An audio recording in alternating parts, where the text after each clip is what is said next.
Il y a 3 âges du capitalisme. Le 3e âge est venu. Il nous marche sur les pieds, mais nous ne le voyons point.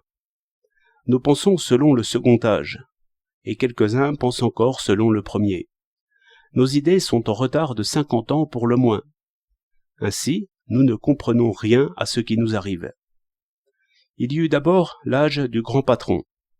C'était l'ancien balayeur, assez mal instruit et très raisonnablement avare. Il vivait comme un pauvre, régnait despotiquement et payait mal. Son vieux bureau fut toujours obscur, crasseux, secret.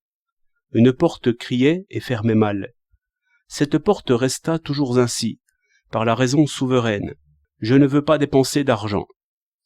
Quand cet homme-là perçait un mur, ce n'était pas, comme l'innocent Birotteau, pour donner un bal.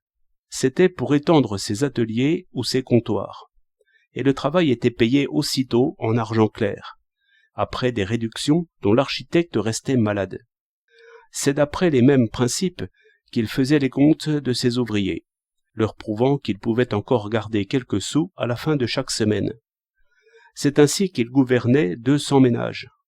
Et sa femme, riche comme elle était, disait qu'elle n'avait jamais payé un œuf plus d'un sou, même pour un malade. Tout le commerce du quartier vivait sous cette loi de fer. D'après 10 patrons de ce genre-là, jugez du banquier et jugez de l'ingénieur. De ce temps, nous sont restées des étiquettes comme bon marché et gagne petit, qui ne sont pas encore déshonorées. Le second âge fut celui des actionnaires et des sociétés anonymes. Le maître à 1000 têtes est plutôt avide qu'avare. Il ne connaît pas le métier. Il ne s'en soucie point. Des gants, des parapluies, des voitures, des rails, fabriquez ce que vous voudrez et vendez ce que vous pourrez. Je ne m'occupe que du profit. Et, selon le profit, je transporte mon argent d'une affaire à l'autre. Par prudence, je participe à plusieurs affaires.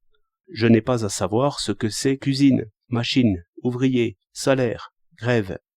Il n'y a pas longtemps, j'étais fabricant de chaussures, et je n'en savais rien. Le coupon est le produit uniforme de toute industrie, quelle qu'elle soit. Tout le monde est banquier. C'est l'âge des banquiers.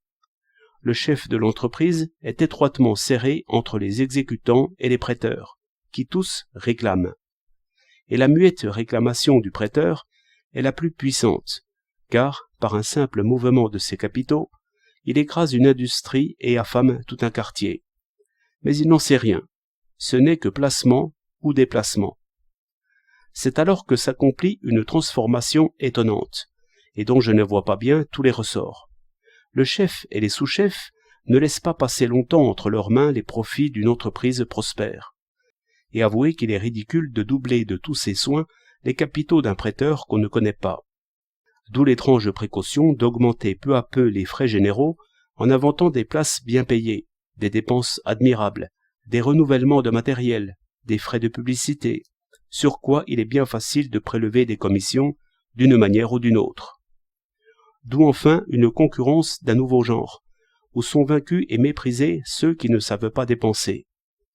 Il s'institue ainsi une école des grands administrateurs, qui n'est nulle part, et une opinion sur les grands administrateurs, qui court partout.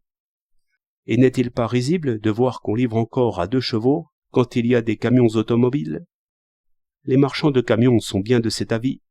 Obtenir des subventions, des primes à l'exportation, des commandes de l'État, c'est encore un travail du même genre, où la commission, la vie riche et l'alliance des compétences ont leur rôle. Et il est juste que ces fruits de l'administration soient pour l'administrateur.